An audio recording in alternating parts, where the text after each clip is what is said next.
Inside a packed federal courtroom on a cold Monday morning, I stood at the defense table wearing dark glasses, the only shield for the eyes I had lost after a mysterious car crash 4 months earlier.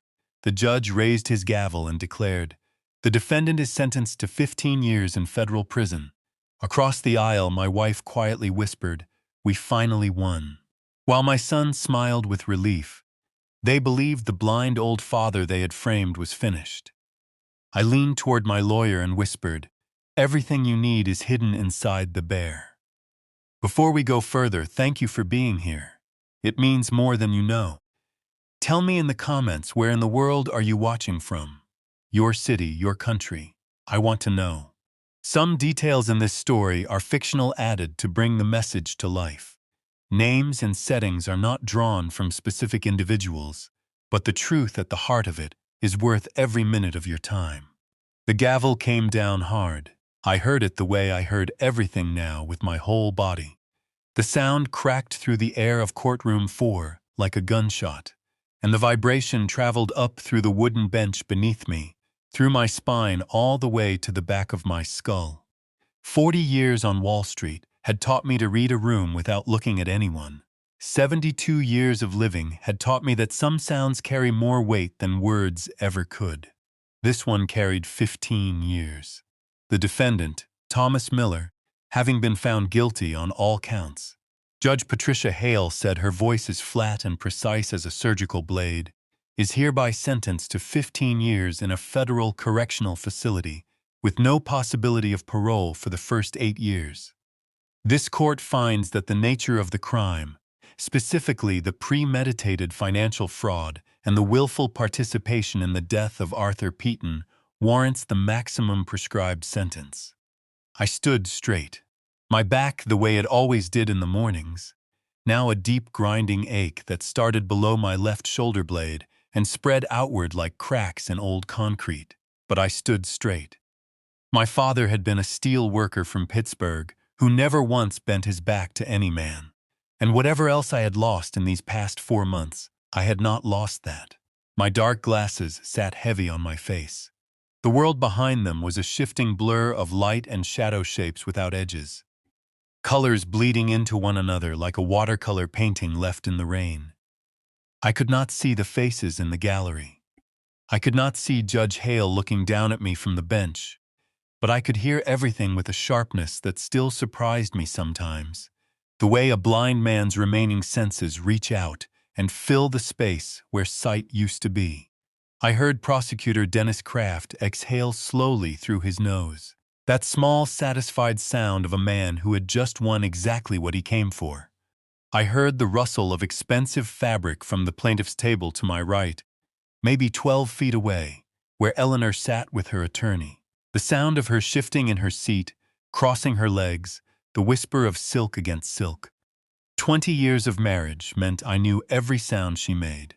That particular rustle meant she was settling in, making herself comfortable the way she did at charity dinners. When the evening was finally going the way she had planned it, I heard Julian shift beside her. He did not settle. His chair scraped against the floor, a jagged, unsteady sound, like a man trying to find solid footing on a moving surface and failing.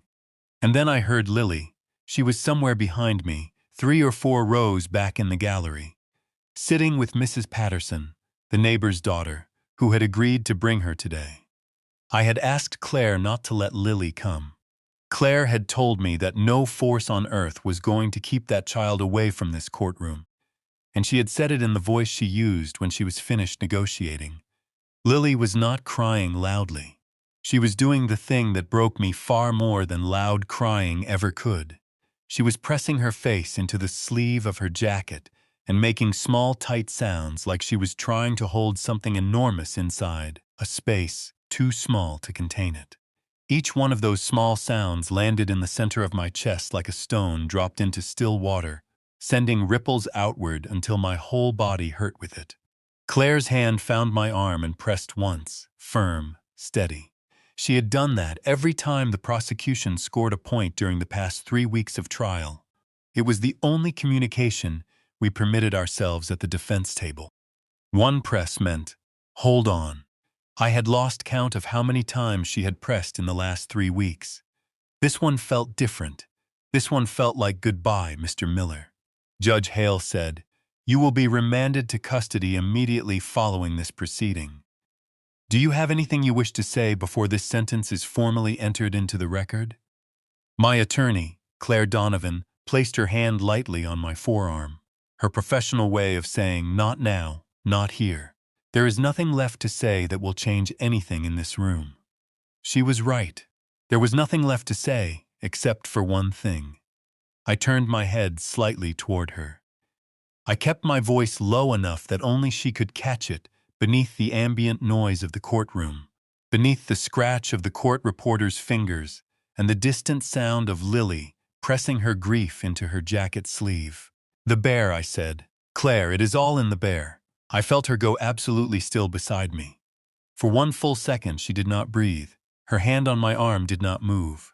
Then I felt her sit up straighter, and there was something new in the air between us, something charged and electric that had not been there a moment before. "Your Honor."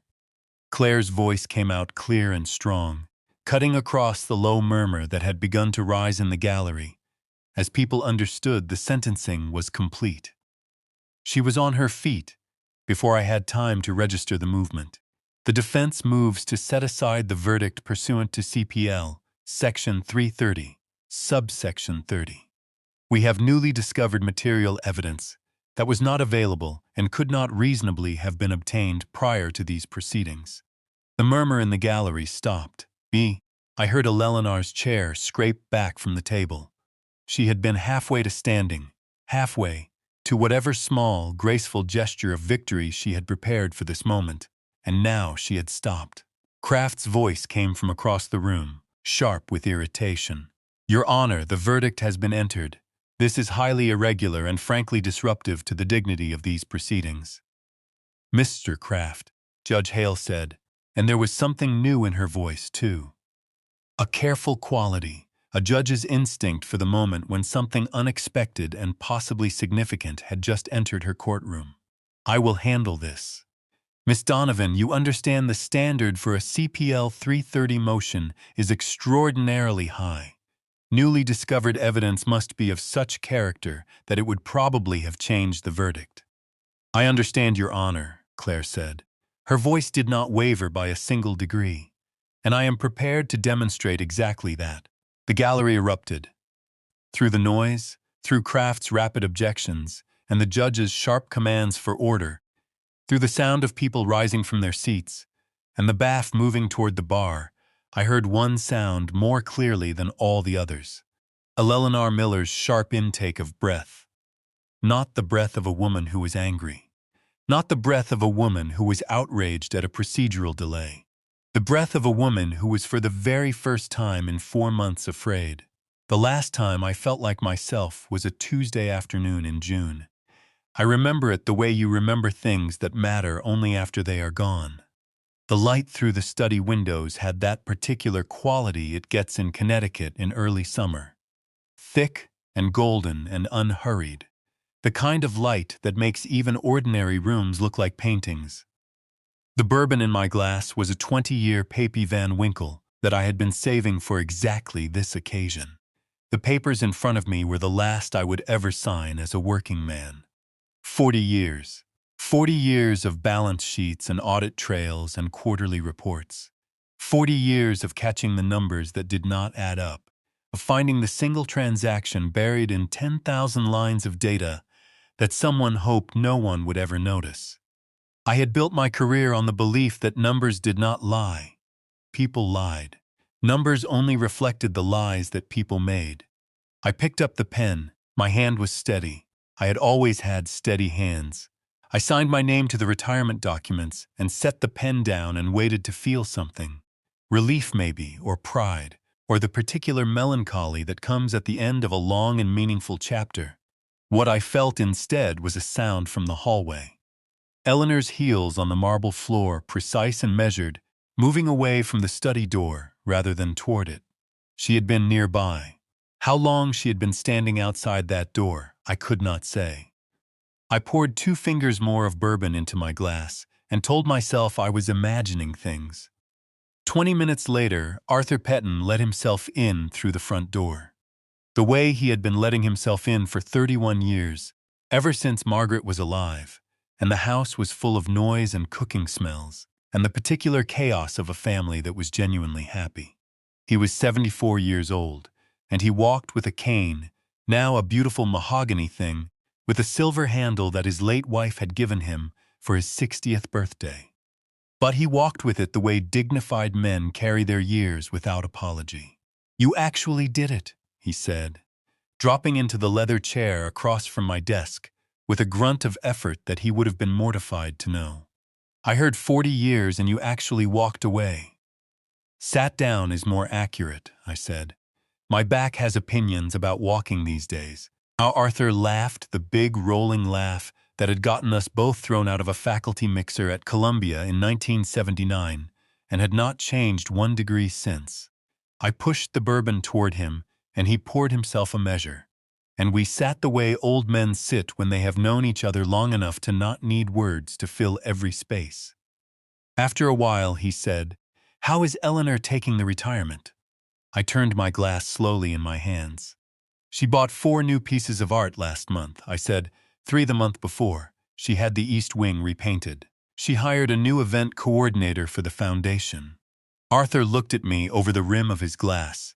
He had the eyes of a man who had spent 50 years reading contracts for hidden meanings. "That is not what I asked." "No," I agreed. "It is not, Tom." He set his glass down.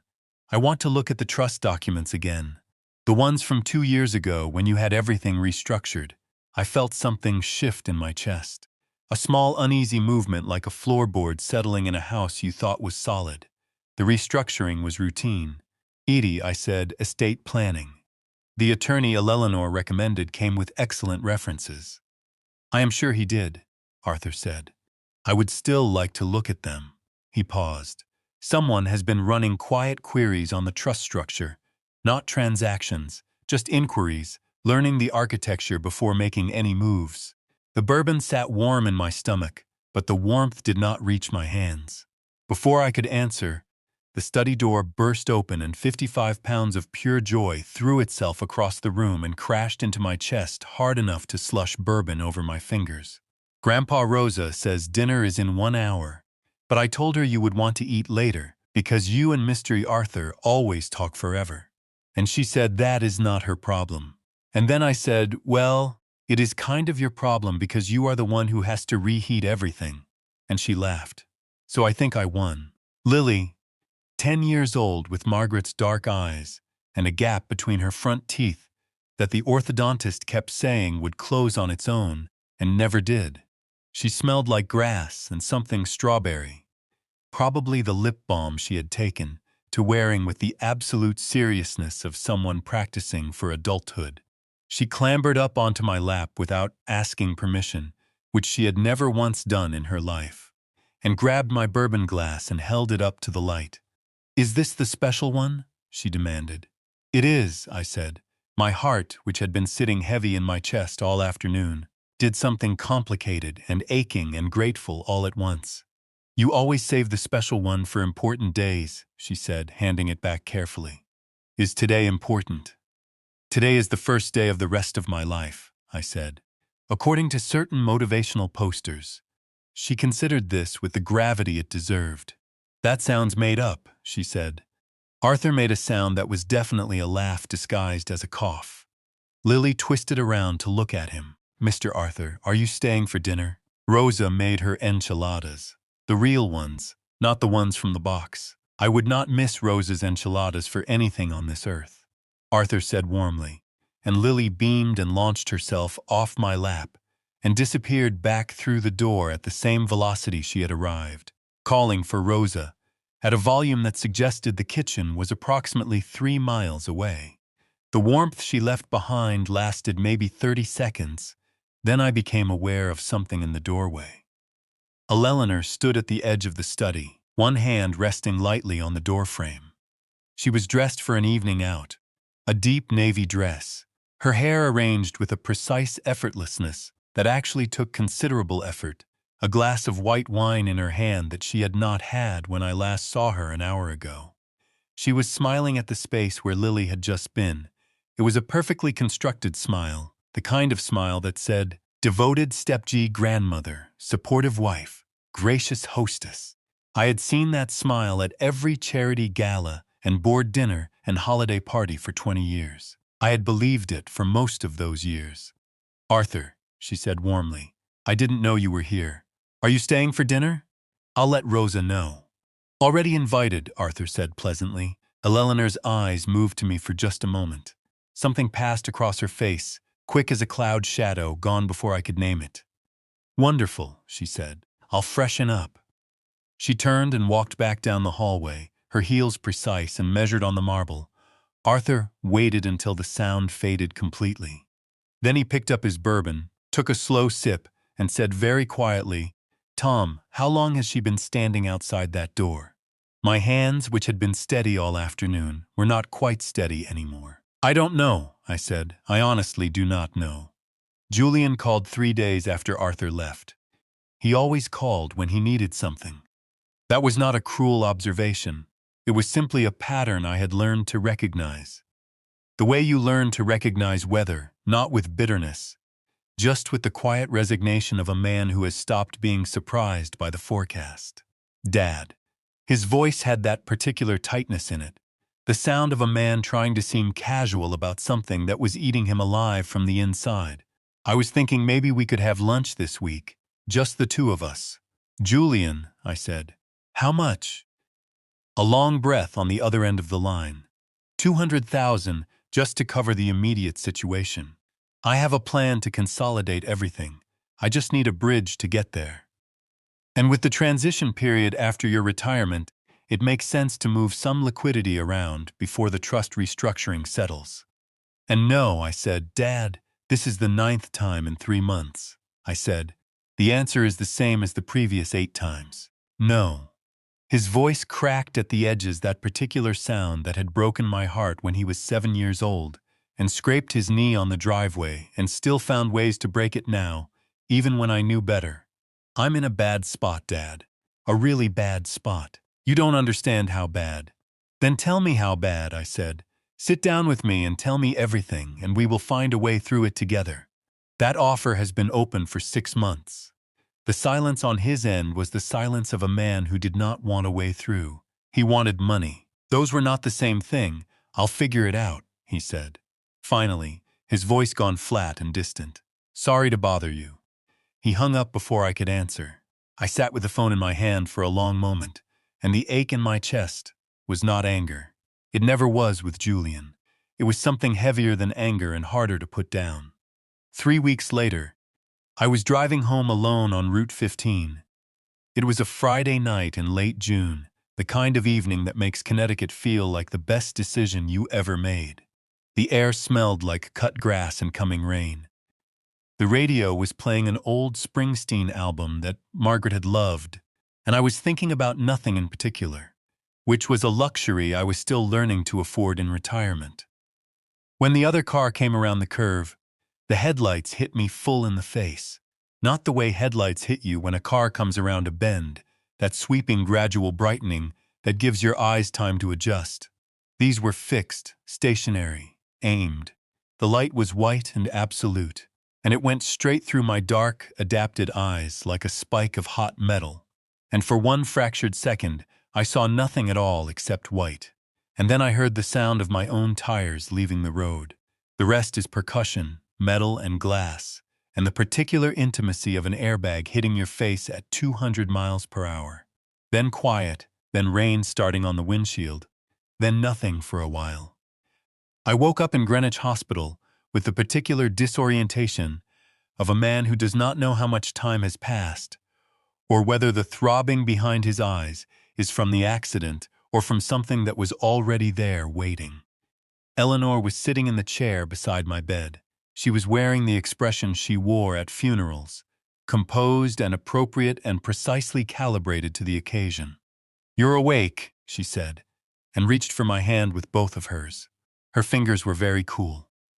Julian stood near the window with his arms crossed over his chest, looking at the floor. He looked like a man waiting for a verdict he already knew. A woman in a white coat came in briskly mid-40s with close-cropped natural hair and the unhurried competence of someone who would deliver difficult news enough times to have made peace with it. "Mr. Miller, I am Dr. Sandra Calloway, your attending ophthalmologist. How are you feeling?" "Like I drove my car off Route 15, I said.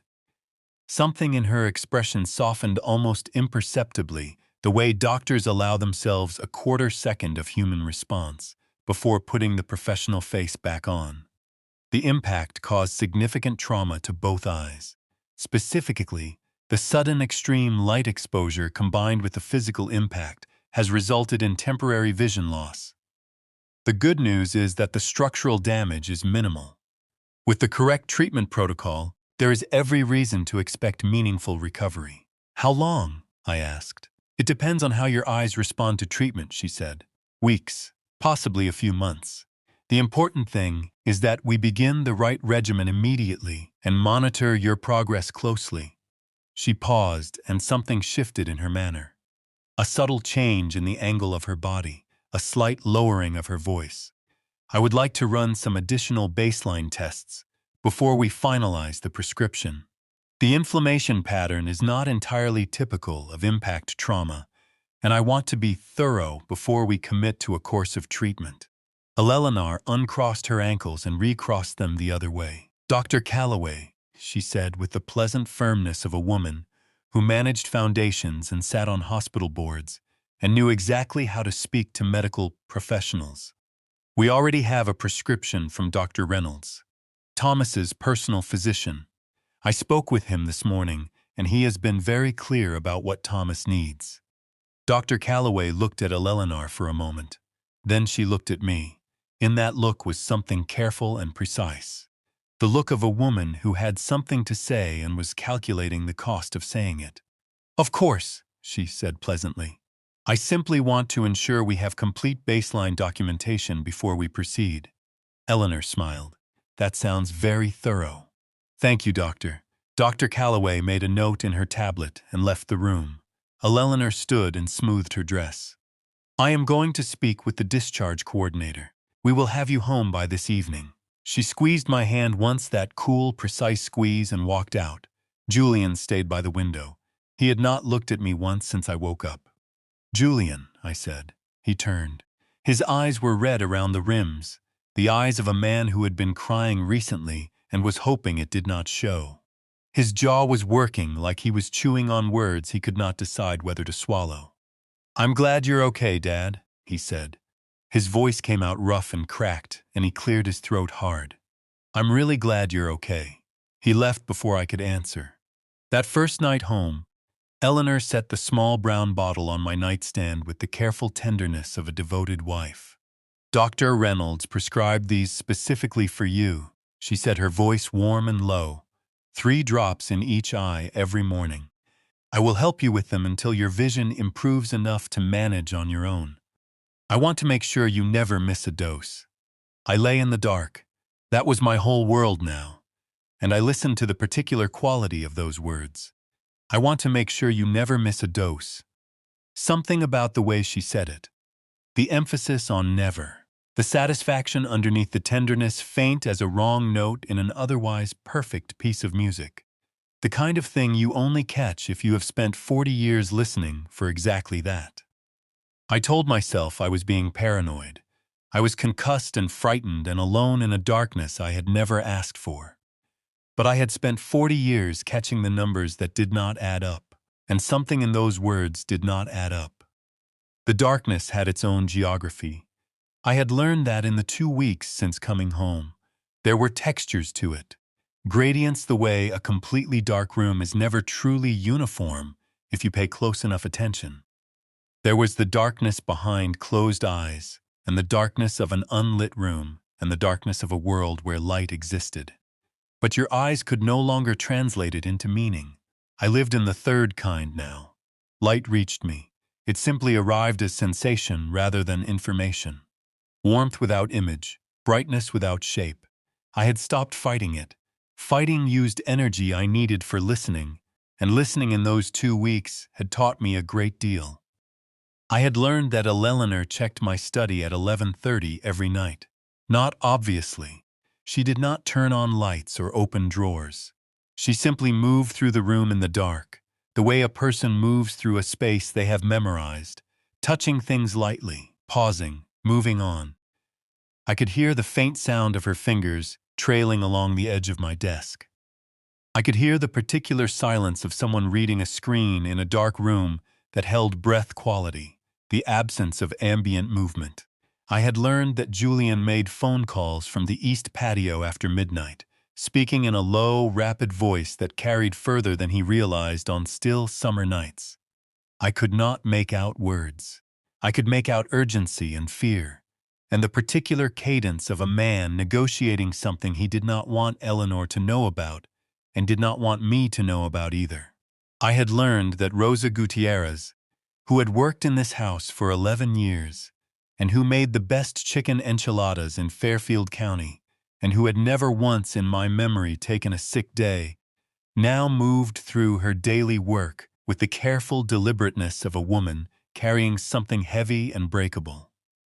She brought me my coffee in the morning, with both hands wrapped around the mug. She said good morning in a voice that was 2 degrees too bright. She was frightened.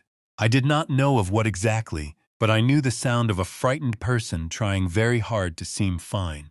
I called Arthur on a Tuesday morning when Eleanor had taken the car to the foundation offices and Julian had driven Lily to her summer program in Westport.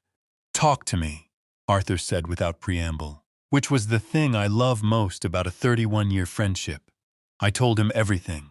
The sounds at night, the footsteps in my study, Julian's patio calls, Rose's careful brightness, the way Eleanor said, "I want to make sure you never miss a dose," with that note underneath it that I could not stop hearing.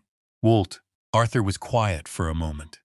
That was not the quiet of a man with nothing to say, but the quiet of a man organizing what he already knew into the order he needed to say it. "The package arrived," he said finally, "the one you asked me to hold." Several weeks before the accident, before any of this had sharpened into its current shape, I had called a man named Gerald Fitch. Gerald had spent 22 years as a special agent with the FBI's Financial Crimes Unit before retiring to a consulting firm in Stamford. We had worked together on 3 forensic audits in the 90s, and I trusted him with a specific trust you developed for people you have watched perform under pressure. I had asked him to source a particular piece of equipment for me, discreetly paid for in cash through an intermediary. No digital trail. I had ordered it because of Lily, not because of Eleanor, not because of the trust documents, or the midnight footsteps, or the patio phone calls, because of Lily. Because I had watched Julian's desperation escalating for 6 months, and I knew what desperation did to people who had already made one bad choice. How it narrowed the options they believed were available to them, until they stopped seeing the ones that required courage. Wee Lily was 10 years old, and she adored her father, and her father was drowning, and drowning men grabbed at whatever was closest.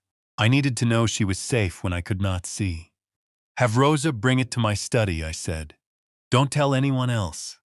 The package was smaller than I expected.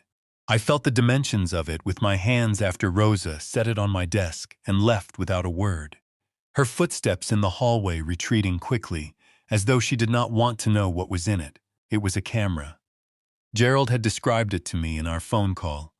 Militara night vision, motion activated, a lithium battery rated for 8 months of intermittent use of memory chip, with enough capacity for 600 hours of footage. The lens was the diameter of a shirt button.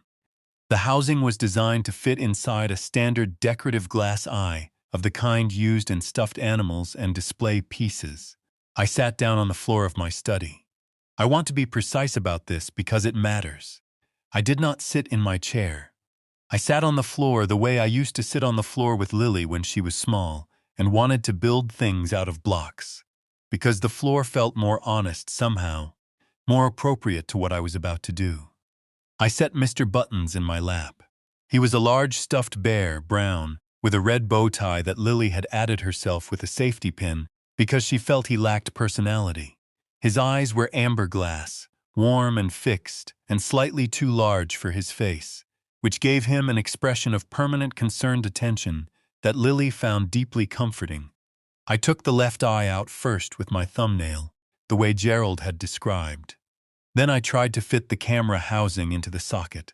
My hands were shaking, not from age, not from the residual effects of the accident, from the particular trembling that comes when you are doing something that matters enormously with the full knowledge that you cannot afford to get it wrong, and that you cannot see what you are doing, and that there is no one in this house you can ask for help. I dropped the housing the first time. I found it by touch on the carpet after 2 minutes of searching my fingers, moving in careful expanding circles the way Gerald had taught me years ago to search a scene in the dark. I dropped it again. On the third attempt, I got it partially seated and felt it click, and then felt it come loose again when I tried to press the eye back into place. My jaw was clenched so hard my back teeth ached. The sweat on my fingers was making the housing slippery. 2 hours. That is how long it took. I know because I counted. Not the minutes, but the failures, the small, precise recalibrations. The moments when I pressed my hands flat against my thighs and breathed slowly and told myself that a man who had spent 40 years finding things that other people hid in the dark could figure out how to fit a camera into a bear's eye without being able to see. At some point, Rosa came to the door. I heard her stop in the hallway. I heard her breath catch when she understood what she was looking at. This old man sitting on the floor in the dark, working at something with shaking hands and absolute concentration. I heard her slide down the wall outside my door and sit on the hallway floor. I heard her cry very quietly the way women cry when they do not want to be heard, pressing the sound down into something small and private. She did not come in. She did not offer to help. She simply stayed. I was grateful for that in a way I could not have explained. When the eye clicked into its final position and held, I sat very still for a moment with Mr. Buttons in my lap and my hands wrapped around him and my heart beating hard from effort and relief and something else that took me a moment to identify. It was love, simple and uncomplicated and enormous. Whatever happened next, this small brown bear with his red bow tie and his 2 large eyes was going to watch over my granddaughter. That was enough. Then Lily came home. She burst through the front door at 3:45 with the particular energy of a child who has been contained in an educational setting for 6 hours and is now reclaiming her natural state. I heard her drop her backpack in the entryway, heard her tell Rosa something rapid and enthusiastic about a pottery project, heard her feet on the stairs, and then she was in the doorway of my study and there was a pause. "Grandpa," she said carefully. "Why are you sitting on the floor thinking?" I said. She accepted this with the equanimity of a child who has a grandparent she trusts entirely. She came in and sat down beside me and looked at Mr. Buttons in my lap. "What happened to his eye?" "I gave him a special one," I said, "so he can watch over you when Grandpa cannot see." Lily took the bear from my lap and held him up and looked at his eyes very seriously, turning him in the light. Then she pressed him firmly against her chest and wrapped both arms around him. "Mr. Buttons will protect both of us, Grandpa," she said with the absolute certainty of someone who has never had a reason to doubt the things she believes. My throat tightened until I could not speak for a moment. That night, after Lily was in bed and the house had settled into its nighttime rhythms, I lay in the dark and listened. Eleanor was on the phone in the bedroom down the hall, her voice low and precise. I could not make out every word, but I heard enough. I heard Arthur's name, and I heard in Eleanor's voice the same note I had heard underneath her tenderness when she placed the eye drops on my nightstand. Not anger, not frustration. Something colder and more deliberate than either of those things. "Arthur Peaton is becoming a problem," she said. "Yes, I understand what needs to be done." I lay absolutely still. My hands gripped the bed sheet on either side of me, and I made myself breathe evenly and slowly. And I thought about Arthur, who walked with a mahogany cane and laughed the same laugh he had laughed since 1979, and had spent 31 years being the one person in my life I could always count on. I thought about the phone call I needed to make in the morning, and I understood with the cold clarity of a man who had spent his career reading the arithmetic of human deception that I was running out of time. Arthur called on a Thursday morning, and his voice was different, not dramatically different. Arthur Peaton was not a dramatic man, but I had known that voice for 31 years, and I heard the difference the way you hear a crack in a floorboard you have walked across 10,000 times. Something underneath the familiar surface had shifted. "Tom," he said, "I found it." My hand tightened on the phone. "Tell me a shell account. Panama City incorporated 8 months ago under a holding company with no traceable ownership. Someone has been building a receiving structure for the trust funds. Patient work, professional work." He paused. This was not improvised. This was planned well in advance. 8 months ago, Eleanor had suggested the trust restructuring attorney 14 months ago. She had been preparing this for over a year. "I am bringing everything tonight." Arthur said, "The full documentation, originals and copies. I have already sent a duplicate package to Patricia Walsh at the office. So there is a backup regardless of what happens." He said, "Regardless of what happens," the way lawyers say things when they want to be careful without being alarming. "Tom, this is enough. This is enough to take to the authorities tonight." I said, "Come for dinner." "I will be there at 7 Glay," he said. He never made it to 7. At 2 in the afternoon, Eleanor appeared in the doorway of my study. "Arthur called while you were resting," she said pleasantly. "He said he wanted to stop by for tea this afternoon around 3. He wanted to thank me personally for taking such good care of you." I told him, of course. Something cold moved through my chest. Arthur would never say that. He knew exactly what Eleanor was, but he did not know she had been listening outside my door that morning. "I did not hear the phone," I said carefully. "You were sleeping," she said. "I did not want to wake you." I heard Arthur arrive at 3:15. I heard Eleanor greet him in the front hallway with warmth and genuine-sounding pleasure. I heard Rose's footsteps moving toward the kitchen to prepare tea, and then stopping, and then continuing more slowly, the footsteps of a woman who had learned to be reluctant about things she could not refuse. I heard the soft clink of cups. I wanted to call out. I wanted to walk downstairs and sit at that table and be present. But I was a blind man in an upstairs bedroom, and Eleanor had told Arthur I was sleeping, and if I appeared now, she would know I had heard her, and whatever advantage I still possessed would evaporate. So I lay on my bed and listened to the sound of my oldest friend drinking poison tea 1 floor below me. And I have not forgiven myself for that yet. Arthur left at 4:30. I heard his cane on the front step, slow and measured. I heard his car start. I heard Eleanor come back inside and close the front door and stand in the hallway for a moment before going to the kitchen. And in that moment of standing still, she made a sound I had never heard from her before. It was a long, quiet exhale. Not relief exactly, something more settled than relief. The sound of a woman who had just completed a task she had been preparing for and was satisfied with the execution. That night, Arthur called Claire Donovan. I did not know this until Claire told me weeks later in a jail visiting room, but I have replayed it enough times that it feels like memory. Arthur dizzy behind the wheel of his Volvo on the Merritt Parkway, one hand on the phone, speaking quickly because some part of him already understood that quickly was all the time he had left. Claire listened to me carefully. His voice would have been steady.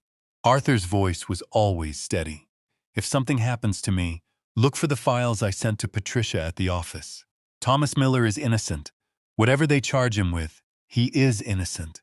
Promise me you will find those files," Claire promised.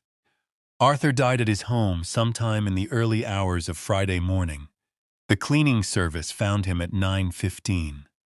The Greenwich Police Department contacted Detective Ray Kowalski, who handled suspicious deaths in the county, and Kowalski drove to my house the following morning to deliver the news in person. He was a large man, Kowalski, broad through the shoulders, with a face that had spent 52 years learning to give nothing away. He stood at my front door with his hat in his hands and told me that Arthur Peaton had passed away and that the circumstances were being treated as suspicious. I gripped the door frame with both hands. The wood was solid and cool under my fingers, and I held on to it because my legs had gone unsteady in a way they had not gone since the accident, since the first moment of waking up in the dark. Arthur, 74 years old with a mahogany cane and a rolling laugh and 31 years of showing up. Mr. Miller, Kowalski said, and his voice had something in it, a careful quality, the voice of a man who was watching me more closely than his neutral expression suggested. I am very sorry for your loss. I could not speak for a moment. My throat had closed around something enormous, and I had to wait for it to loosen enough to let words through. Thank you, Detective, I said finally. Arthur was my oldest friend. Kowalski nodded. He put his hat back on. He looked at me for one moment longer than was strictly necessary. And in that look I caught something I would not understand until weeks later. Not pity exactly, something more conflicted, the look of a man who already had doubts he had not yet decided what to do with. Then he walked back to his car. I closed the door and stood in my hallway and pressed my back against the wood and let myself grieve fully and without restraint for exactly 4 minutes. Then I started thinking about what came next. They came at 6:00 in the morning the way they always do. I was already awake. I had not slept more than 2 hours at a stretch since Arthur died. And that morning, I had been sitting in the chair by my bedroom window since 4, listening to the house breathe around me, thinking about Panama and shell accounts, and a woman who exhaled with satisfaction after her oldest friend left her home for the last time. The knock was not a knock. It was the sound of authority, 4 hard raps that said, "We are not asking." I heard Eleanor get up. Her footsteps crossed the hallway with a speed that told me she had been awake, too, waiting. The front door opened. Men's voice is low and official. Eleanor's voice higher, perfectly pitched to convey shock and distress. I put on my robe. I found my glasses on the nightstand. I walked to the top of the stairs. Thomas Allen Miller.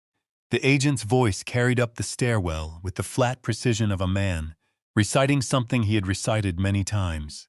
You are under arrest for wire fraud, embezzlement of trust assets, and conspiracy in the first-degree murder of Arthur James Peaton. You have the right to remain silent.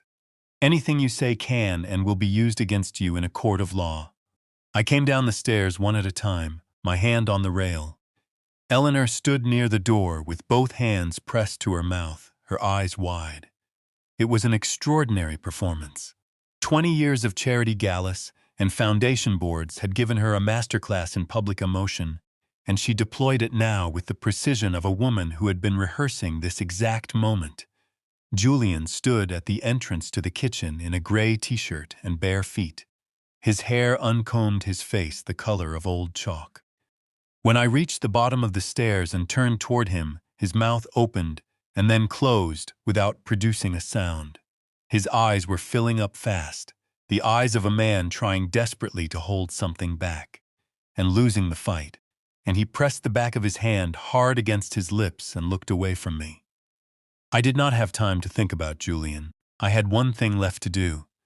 May I say goodbye to my granddaughter? I asked. The lead agent looked at me for a moment. He was perhaps 40, with a careful face of a man who had learned to keep his personal responses separate from his professional ones. He nodded once. Rosa had already gone upstairs. I heard her knock on Lily's door, heard her voice, gentle and urgent. Then Lily's footsteps, quick and confused. Coming down the hall, she appeared at the top of the stairs in her pajamas.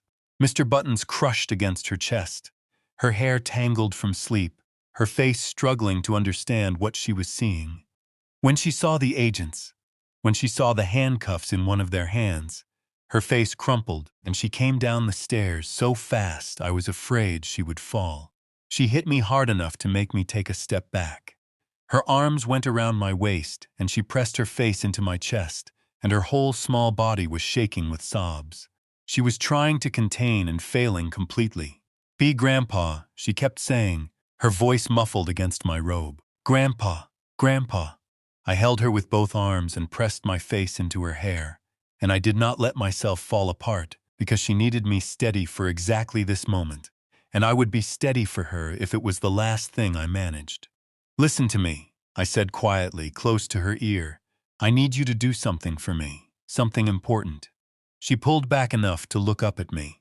Her face wet her eyes, searching mine with a trust so absolute it made my chest ache. "Take care of Mr. Buttons," I said. "Keep him safe. Promise me, sweetheart." Her arms tightened around the bear. "I promise, Grandpa." "Good girl," I said. I kissed the top of her head. I straightened up. The agent stepped forward with the handcuffs, and I put my hands behind my back, and I did not look at Eleanor. Outside the morning was gray and cool, the kind of Connecticut morning that smells like damp leaves and coming autumn. Neighbors stood on their lawns and robes and slippers watching. A woman across the street had her hand over her heart. A man 2 houses down had his phone raised.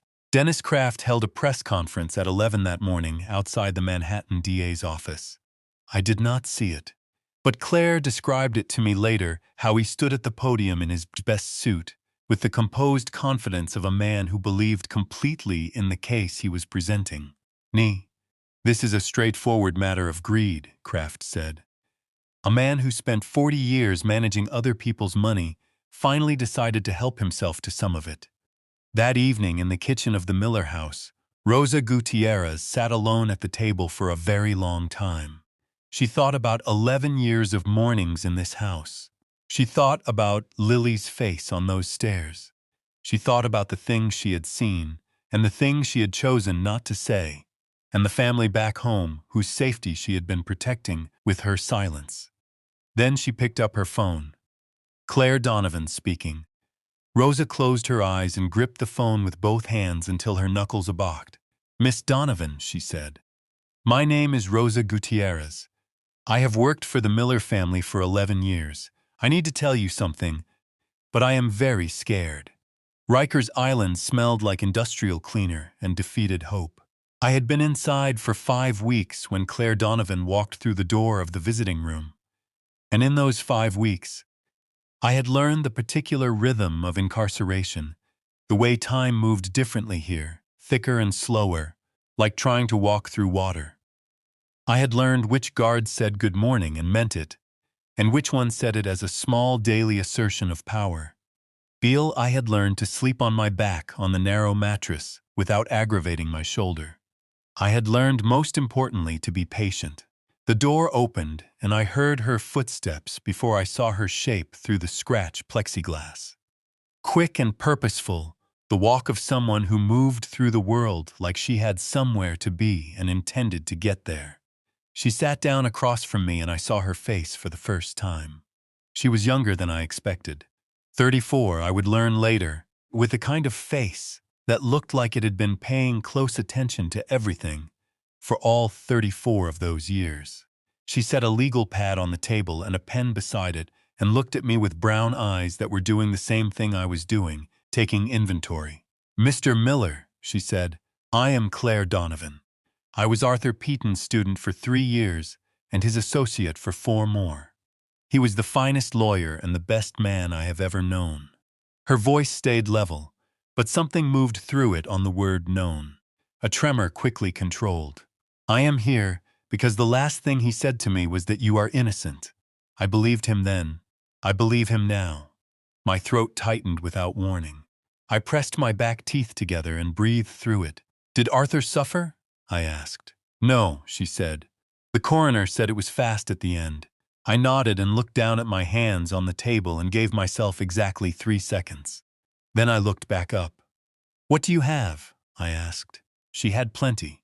She walked me through it with the efficiency of someone who had spent 5 weeks preparing for this exact conversation.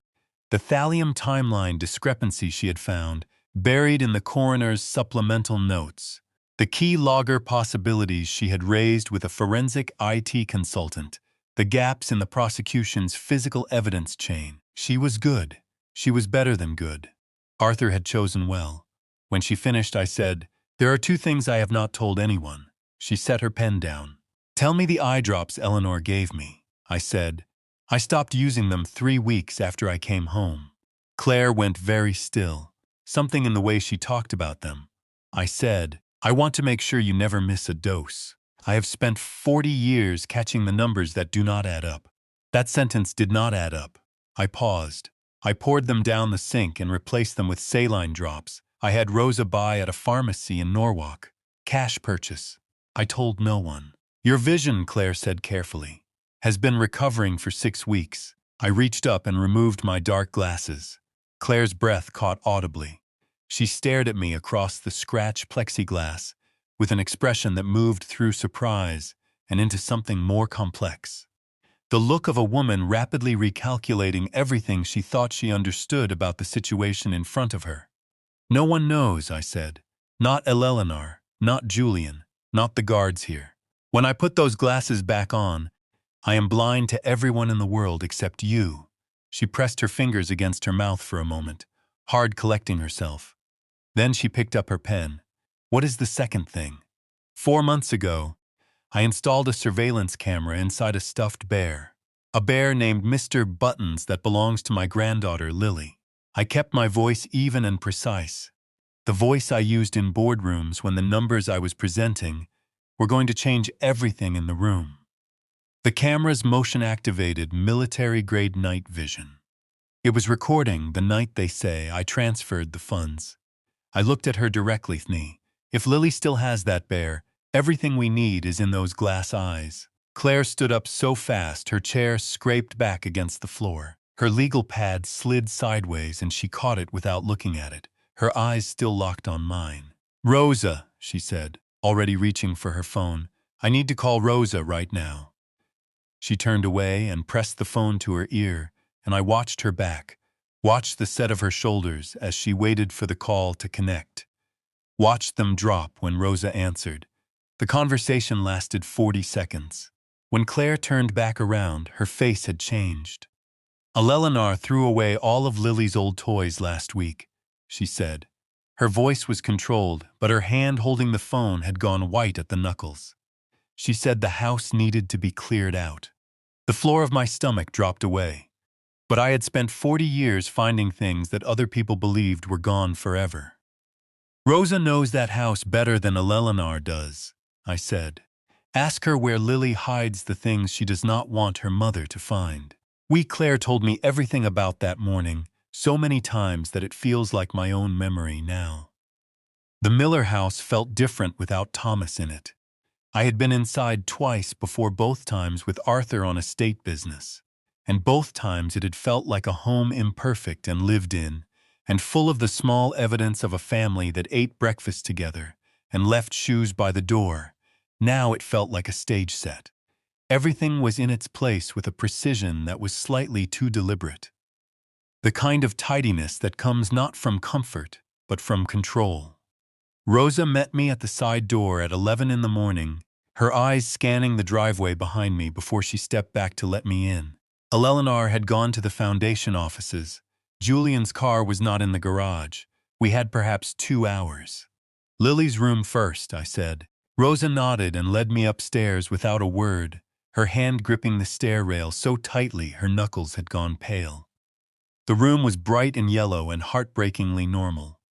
Posters of horses on the walls, a half-finished puzzle on the desk, a bookshelf organized with the chaotic logic of a child who knows exactly where everything is, even if no one else does. The stuffed animal shelf was empty. Not reorganized, not reduced. Empty. A long wooden shelf that had clearly held a crowd of beloved objects, now wiped clean with 4 small circular impressions in the dust where the largest animals had sat. Rosa pressed her hand flat against her sternum like she was trying to hold something in. She cleared it on Wednesday. She said, her voice barely above a whisper. Lily cried for 2 hours. Eleanor told her she was too old for stuffed animals. The fury that moved through me was cold and precise, which is the most dangerous kind. I breathed through it and kept moving. We checked the closet, the toy chest at the foot of the bed, the space under the bed, which yielded 3 library books, 1 lost sneaker, and a collection of interesting rocks in a shoebox, but nothing else. We checked the hallway linen closet and the bathroom cabinet under the sink. Nothing. I went back to Lily's room and stood in the middle of it, and made myself think instead of panic. Thomas had said, "Rosa knows that house better than Eleanor does." He had said it with the certainty of a man who believed it completely. "The Rosa," I said. "Where does Lily go when she wants to hide something from her mother?" Rosa looked at me. Something shifted in her expression, a memory surfacing, and she pressed her fingers to her lips. "The winter coats," she said. "Upstairs hall closet, the big one at the end. Lily calls it the Narnia closet because it goes back further than it looks." She was already moving. 2 weeks ago, I saw her put something in there. I did not ask what it was. I just let her. The closet at the end of the upstairs hall was tall and deep and smelled of cedar and mothballs, and the particular mustiness of wool that has not seen daylight in months. Rosa pulled the door open, and the darkness inside breathed out at us cool and still. There were coats, 12, maybe 15 of them, packed close, heavy wool and down, and the occasional fur collar. Rosa began pushing them aside from the left, and I started from the right, and we worked toward each other through the layers of fabric. I found him in the far back corner. He was pressed against the wall behind a long camel wool overcoat, sitting upright, the way Lily must have placed him, his bow tie slightly askew. The light from the hallway caught his glass eyes and two small bright points. He looked like he had been waiting. My hands were shaking when I lifted him out. I turned him over and pressed my fingers gently around his head, feeling for the slight irregularity behind his left eye that Thomas had described at the barely there seam where the glass met the housing. It was there, solid, undisturbed. The chip was still inside. I pressed Mr. Buttons against my chest and closed my eyes, and the relief that went through me was so overwhelming that my knees actually buckled, and I had to put one hand against the closet wall to stay upright. Rosa made a sound beside me, a sharp, involuntary intake of breath, and then she put both arms around me from the side and held on this 67-year-old woman who had been carrying her fear alone for months. And we stood there in the doorway of the Narnia closet, and I said without meaning to very quietly, "Arthur, I found it." Rosa pulled back and wiped her face roughly with the back of her hand. "We need to go," she said. Now before the front door opened, keys in the lock, one set of footsteps. Not Eleanor's precise measured click, something heavier dragging slightly the walk of a man carrying more weight than his body accounted for. "Julian." Rosa gripped my arm. We were standing at the end of the upstairs hall, fully visible from the entryway below. If he looked up, I pulled her back into the closet and eased the door to within an inch of closed my heart slamming against my ribs. Mr. Buttons held against my chest. Julian's footsteps crossed the entryway below. They stopped at the bottom of the stairs. For a long moment, he did not move. Then he made a sound I had not expected, low and rough and private, the sound of a man who thought he was alone in a house and had finally stopped holding something together. He sat down heavily on the bottom stair and put his face in his hands, and the sound that came out of him was not quite crying and not quite breathing, and was somehow worse than either. Rose's hand found mine in the dark and held it. We waited. Claire called me the next morning from outside Riker, standing in the parking lot in the rain because she did not want to wait. She told me they had gotten out. She told me Julian had sat on those stairs for 11 minutes before going to the kitchen, and she and Rosa had slipped out the side door while he was running water at the sink. She told me Mr. Buttons was in her bag and the chip was intact. I gripped the phone receiver so hard the plastic creaked. "Tonight," I said, "pull the footage tonight." "Already planned," she said. That night, I lay on my Riker's mattress and stared at the ceiling and thought about what was on that chip. 30 seconds of the right footage would be enough. 20 seconds, maybe. One clear frame of Eleanor's face in that room at 3:00 in the morning would be enough to pull this entire carefully constructed case apart at every seam. I made myself stop thinking about it.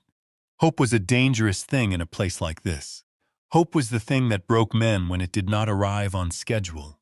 I thought about Lily instead, about the reason that Chip existed at all. Claire told me later in precise detail what they found. I have gone over every detail Claire gave me, until the images are as sharp and certain as anything I witnessed myself. She and a forensic IT consultant named Derek worked through the night in her office on the fourth floor of a building on Chambers Street, the kind of office that runs on bad coffee and determination rather than square footage. Derek had worked with 3 different defense firms and knew how to extract footage from proprietary chip formats without compromising the evidentiary chain of custody, which mattered because anything they found would need to survive a due challenge in court. The footage loaded at 11:47 at night. Night vision green, gray, and luminous, the particular clarity of infrared that makes darkness look like a different kind of daylight. The timestamp in the lower right corner read the date and then 3:14 and 7 seconds in the morning. The room was Thomas's study. The angle was from the sofa looking toward the desk, exactly where Lily had placed Mr. Buttons when she carried him downstairs that night. The field of view was wide enough to cover the desk, the laptop on it, and the 2 figures standing beside it.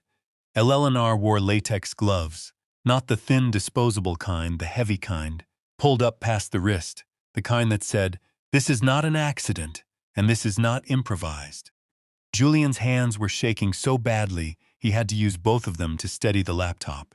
He was breathing in sharp, audible bursts, the breathing of a man in the grip of something he had gone too far into to stop. He pressed Thomas's right hand against the fingerprint reader twice before the system accepted it.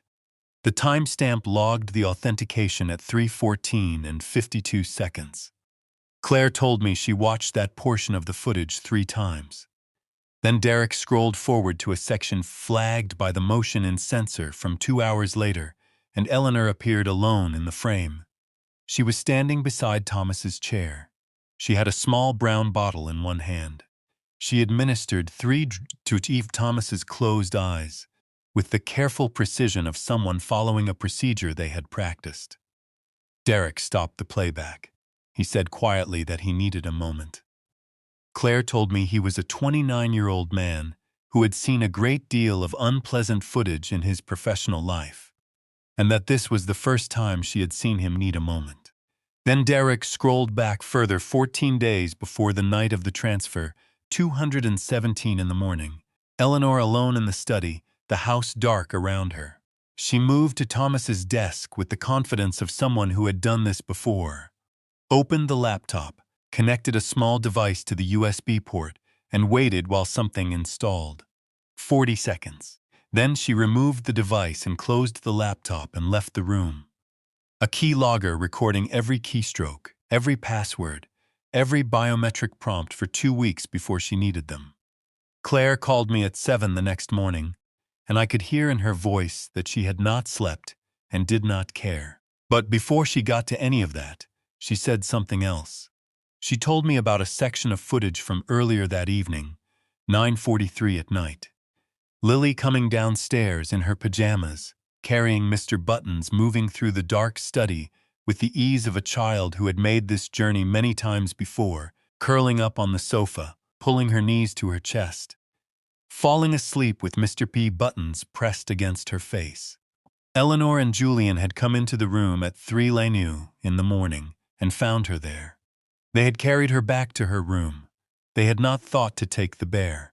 She went down there because she had a nightmare. Claire said, "Rosa told me she did it all the time. When she was scared, she went to your study because it felt like you were still there." I pressed my free hand over my eyes. A 10-year-old girl going to her grandfather's empty study in the dark because it made her feel less afraid. That was the thing Eleanor could not plan around. That was the variable that did not fit in any spreadsheet or legal document or carefully constructed frame. Love, specifically the love of a child for an old man who used to sit on the floor with her and build things. "Claire," I said. My voice came out rougher than I intended. "Call Detective Kowalski." A pause. He was told to close the Peaton case. "I know what he was told," I said. "Call him anyway. Show him what you have. If there is anything left of the man who spent 28 years doing that job, honestly, he will come." Another pause. Longer this time. "And if there isn't?" she asked. "Then we find another way," I said. "But call him first." She called him at 3 Lane in the morning, after Derek finished the full extraction. Kowalski picked up on the second ring, which told me everything I needed to know about how well he had been sleeping since Arthur Peaton died. By the time I lay back down on my Rikers mattress and stared at the ceiling again, my phone call with Claire over, and the night pressing down around me, I felt something I had been carefully not allowing myself to feel for 8 weeks. Not hope. Something steadier than hope. Certainty. Before I go any further, if you are still here with me, type "still here" in the comments right now. I want to know you are with me before this story gets much harder to hear. A reminder, this story contains fictional elements woven in for depth and meaning. If that is not the kind of story you are here for, no hard feelings. This is a good moment to step away. Claire told me about the meeting with Kowalski 3 days later. Sitting across from me in the Rikers visiting room with her legal pad open and her coffee going cold beside her because she kept forgetting to drink it. She had arrived at the coffee shop on Fulton Street at 5:58 in the morning. Kowalski was already there. He was sitting in the back corner with a cup of black coffee and the look of a man who had driven in from Queens in the dark and had been awake since well before that. 52 years old, broad through the shoulders with a face that had learned over 3 decades to give nothing away for free. He had his hands wrapped around the cup, and he was staring at the table when Claire walked in. He did not look up immediately. He looked up when she set her laptop on the table, and the look he gave it was the look of a man who both needed and dreaded what was inside it. Detective Claire said, "Counselor," he said, "show me." She showed him. He watched the footage without speaking, all of it. The key logger installation, the 314 timestamp, Eleanor's latex gloves, Julian's shaking hands, the atropine. He watched it twice through without moving his coffee, cooling in front of him, his jaw set in a hard line that got harder as the minutes passed. When it finished the second time, he pushed the laptop back toward Claire and picked up his coffee and drank half of it in one long swallow. Then he set it down and looked out the window at the street where the early morning delivery trucks were making their rounds, and the first commuters were appearing on the sidewalk with their collars turned up against the September chill. "Kowalski," Claire said. His jaw worked. He pressed the heel of his hand against the table hard enough that his knuckles blanched white. Then he reached inside his jacket and produced a manila envelope creased and slightly soft at the corners from being carried for weeks. "The night Peaton died," he said, his voice coming out rough and low. "I went to the scene before the official team. Old habit. I always go early before things get processed and packaged and made official." He set the envelope on the table, but did not open it. The thallium concentration in his system was wrong. Not wrong as in falsified. Wrong as in the timing didn't fit the prosecution's theory. For thallium to reach the level we found at time of death exposure would have needed to occur 36 hours earlier. Not 12, not 24, 36. Claire went very still. The night Thomas Miller supposedly had Peaton over for tea, Kowalski continued, was not 36 hours before Peaton died. It was 14 hours before. He finally opened the envelope and slid a folded document across the table. I noted the discrepancy in my preliminary notes. My supervisor told me the case was straightforward and to write my report accordingly. I wrote my report. He stopped. His throat moved. "I should not have written that report." "You kept the preliminary notes," Claire said. "I kept the preliminary notes," Kowalski said. His voice had something painful in it. The voice of a man examining something he was not proud of, from a distance he had finally decided was no longer acceptable. "I told myself I kept them for insurance, but that was a lie I told myself so I could sleep." He looked at Claire directly. Eleanor Miller had lunch with Arthur Peaton 2 days before he died. She invited him. She called his office to arrange it. "I know," Claire said. She did it to prevent him from reaching Thomas that evening with the documentation he had found. She had already decided by then. She paused.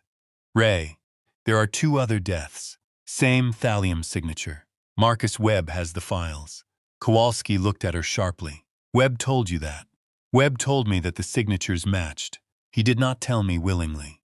He told me the way men tell things they have been carrying too long and are relieved to finally put down. Kowalski was quiet for a moment that vibrated with the weight of everything being said and not said across that small table. Then he stood up and pulled his jacket straight and dropped a 20 on the table for 2 coffees that neither of them had finished. "I have been a detective for 28 years, he said. He did not say it with pride. He said it with the careful honesty of a man taking an accurate inventory of himself. I have looked away from things I should not have looked away from. I chose the end of my career over the right thing, and I have to live with that." He buttoned his jacket. "But I will not let Thomas Miller die in a cell because I was too afraid to do my job. Not now. Not when I have this in my hand." He picked up the envelope. "I am going to call Marcus Webb," he said, "and then I am going to call the district attorney's office. Not Kraft, above Kraft." He walked out into the September morning without looking back, his shoulders straight. His stride, the stride of a man who had just put down something very heavy and was still getting used to walking without it. Claire called me that afternoon. She told me all of it. Kowalski's preliminary notes, the 36-hour timeline, the 2 additional deaths that Dr. Webb had matched to the same chemical signature, both of them people who had been scheduled to give testimony against Eleanor in civil proceedings that had subsequently been dropped and quietly forgotten. "She has done this before," Claire said more than once. "I know," I said. "How did you know?" "I thought about Eleanor in the hallway outside my study.